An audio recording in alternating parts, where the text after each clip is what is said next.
Hey, what's up guys, welcome back to SL Preem. Today, I'm going to give you some camera tips.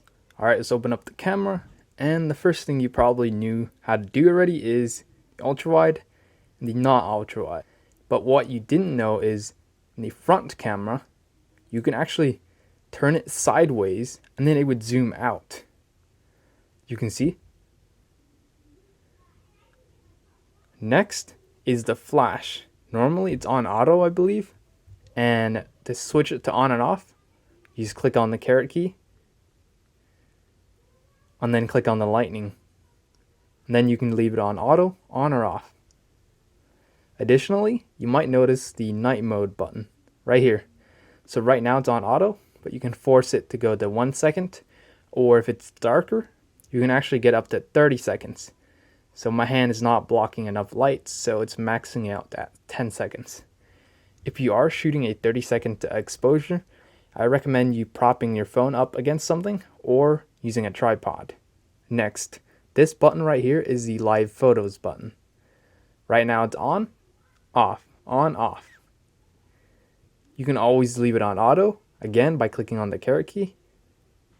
Then going to the live photos button, and then it's going to say auto, or you can leave it on or off. I like to keep it off. Next, here is the aspect ratio. So you can shoot in a square, 4:3, or 16:9, which is the aspect ratio of most monitors and TVs. You can always go back to 4:3 and crop it in to 16:9 later. But if you don't want to do that, you can go ahead and shoot in 16:9. Keep in mind 4:3 is the highest resolution possible. So if you want the best quality, shoot in 4:3, because the iPhone 16:9 is actually just 4:3 cropped in. Now what this button does is the exposure compensation. So if you want a little bit more detail, you can turn down the exposure a little bit. But if you want the photo to be brighter, you can go ahead and turn up the exposure. Another method of doing this is simply by tapping and then sliding up or down. So if you really want the brightest image possible, you can max this out and max this out. Or you can go down, as you can see. Keep in mind, it's not going to be locked unless you tap and hold. So now it's going to be locked in. And your settings won't be changed no matter what you do. Until you tap anywhere else, and then it's going to go back to autofocus mode. But keep in mind, your exposure setting down here stays locked in. It's going to be extremely helpful if you want to keep shooting a particular shot, but with reduced exposure. And over here, we got the timer. You only get 3 or 10 seconds. Here are the filters. I don't really use them because you can always turn them back on in post by editing. Okay, we're done with photos. Let's move on to video. Here you got the flash, the recording time, and the resolution and frame rate. And if you leave it on like that, it's on auto. So if it gets dark, then it turns on. The resolution switches between 1080p and 4K. And the frame rate changes from 24, 25, 30, and 60 FPS. The reason I'm getting 24 and 25 and you're probably not is because it depends on your region. 24 is in America and 25 is in Europe. So you can actually turn on both of those settings by going to your settings and then going to the camera section. Here you get all the resolution and frame rates. So you can shoot at 720p, but I wouldn't recommend it as the image is very blurry. I would recommend 4K at 24 FPS or 25 depending if you're in America or Europe. For sports, I recommend 60 FPS, so 1080p 60 FPS or 4K 60, depending if you want to save storage space by going with 1080p or if you want the highest quality at 4K. Here, I got show PAL formats, which is basically the Europe. Actually, it's not just Europe, it's Europe, Africa, Asia, and South America, or PAL. But for North America, it's going to be NTSC, which is the 24 FPS.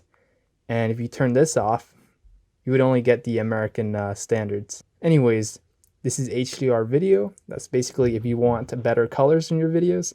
Keep in mind you won't see the extra details unless you have a HDR capable monitor or device. And the auto FPS is actually just switching automatically to 24 FPS to improve low light.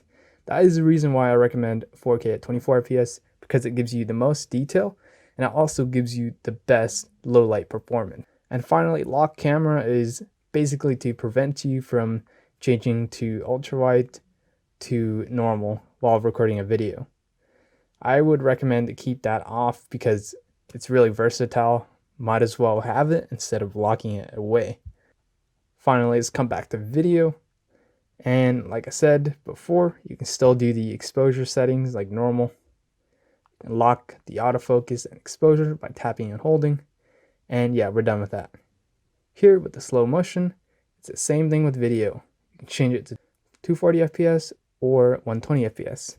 120 FPS particularly useful if you want to do a 1/2 times slow motion by editing the 120 in post-production to 60 FPS, which basically slows the time by half because we're dividing the frames by half.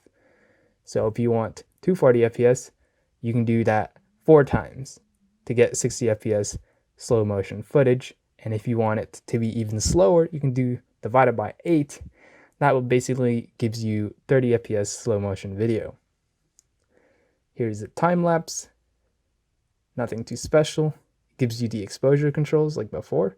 Not sure why it didn't give me the same option in slow motion or video.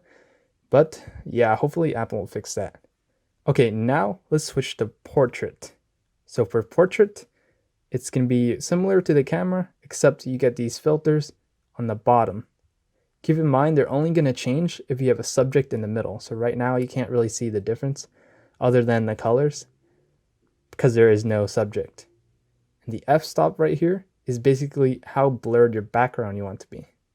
So the lower the f-stop, the more blurred it's going to look. The higher the f-stop, the more flat it's going to look, just like this. Anyways, keep in mind you can actually change this setting after you take the picture. It's pretty easy. All you do is just take the photo, tap on this, edit, and then it's going to let you edit it in the top corner right here. Sorry about that. And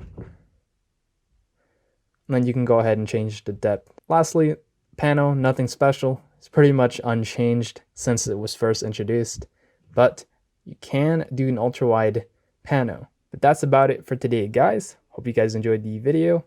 Smash subscribe, like, and I'll see you guys later. Peace.